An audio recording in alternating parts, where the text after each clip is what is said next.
Bismillah, walhamdulillah, wassalatu wassalamu ala rasulillah.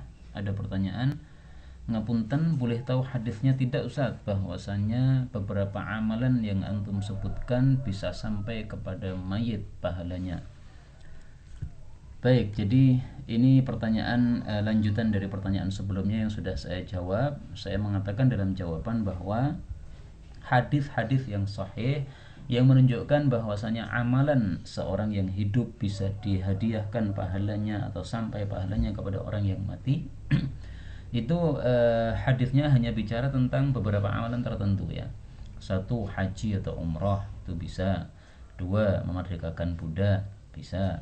Tiga, bersedekah bisa. Jadi bab-bab yang kaitannya dengan harta sedekah yaitu bisa, karena memerdekakan budak kan juga mirip juga sedekah itu. Kemudian puasa itu bisa.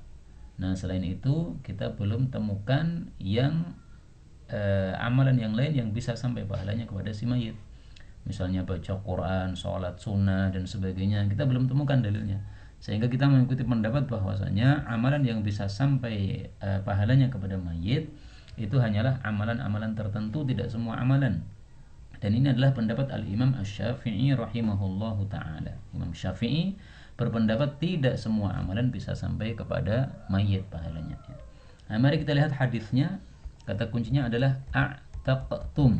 Untuk hadis yang menunjukkan bolehnya atau bisanya memerdekakan budak itu sampai pahalanya kepada mayit. Ternyata nggak kita temukan. Mungkin kita klik aja ini, kemudian kita cari lagi ya, a'taqtum. Nah, ini ternyata karena kalimatnya itu fa'ataqtum, sehingga karena ada fa-nya, tadi saya tulis dengan a'taqtum nggak ketemu.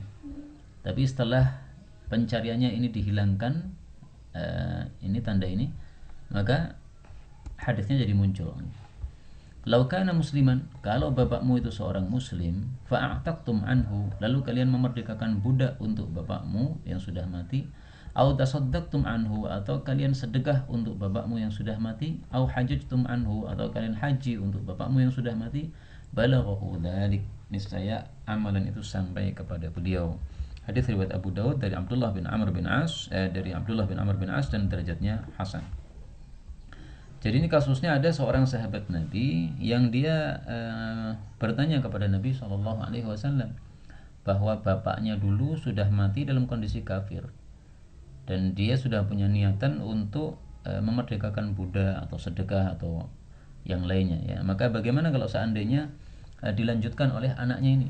Nah, maka Nabi jawab, kalau bapakmu muslim, kalian sedekah, kalian merdekakan budak, kalian haji, pahalanya untuk bapakmu itu bisa sampai. Tapi karena dia tidak muslim ya nggak bisa sampai. Ini dalil bahwasanya tiga amalan ini pahalanya bisa sampai kepada mayit. Ini kan masalah gaib seperti ini ya. Sehingga karena ini masalah gaib, ya kita mengkhususkan atau membatasi masalah ini pada sesuatu yang ada nasnya jelas dari Nabi SAW. Nabi hanya sebutkan di sini tiga amal, ya kita katakan tiga. Sehingga tidak ada itu menyembelih untuk mayit yang sudah sudah mati ya, korban untuk orang yang sudah mati, nggak ada itu ya. Meskipun memang ini kan masalah khilafiyah, tapi inilah yang kita pakai, pendapat inilah yang kita pakai, bahwasanya karena ini masalah gaib, kita tidak mengetahui masalah gaib, maka kita hanya membatasi apa yang warid dalilnya, apa yang ada dalilnya saja. Untuk puasa, dalilnya adalah shoma anhu. Rasulullah Shallallahu Alaihi Wasallam bersabda, "Man mata wa alaihi siyamun, siapa yang mati meninggalkan hutang puasa, shoma anhu waliyuh, maka bisa dipuasakan oleh walinya atau warisnya." Hadis diriwayatkan oleh Bukhari Muslim, muttafaqun alaih, dari Aisyah radhiyallahu taala anha. Nah, maka berarti ada 4 amal yang ada nas hadis jelas menunjukkan bahwa amal-amal 4 ini bisa sampai kepada mayit apabila dilakukan oleh seorang yang hidup. Hadiahnya dihadiahkan pahalanya dihadiahkan kepada mayit. Adapun menyembelih kurban untuk orang yang sudah mati, pembahasannya bisa kita temukan di dalam kitab Sunan Tirmidzi.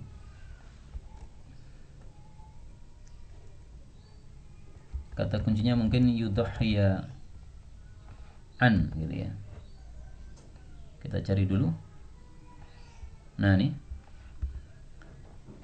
Imam Turmudi mengatakan, waqad rakhasa ba'du ahli ilm ay yudhha 'anil mayyit.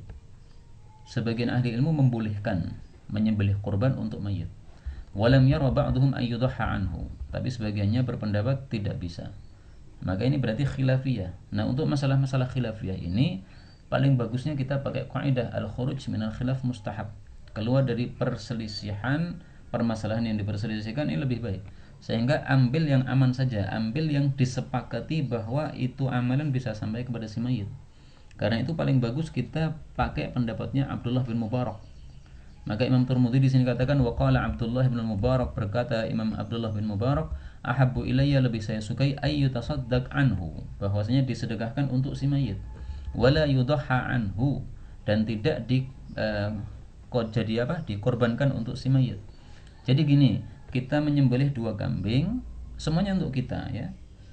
Tetapi 1 kambing kita tidak ambil sedikit pun dagingnya, semua dagingnya disedekahkan kepada orang-orang miskin. Nah, kemudian pahala sedekah daging kambing tadi itu kita niatkan untuk mayit yang sudah mati, untuk keluarga kita yang sudah mati. Nah, itu jelas disepakati bisa, karena itu termasuk sedekah. Nah, ini usulan Imam Ibnu Mubarak, ini sangat bagus sesuai dengan kaidah tadi, keluar dari perselisihan pendapat adalah diutamakan. Wallahu a'lam bishawab. Walhamdulillahirabbil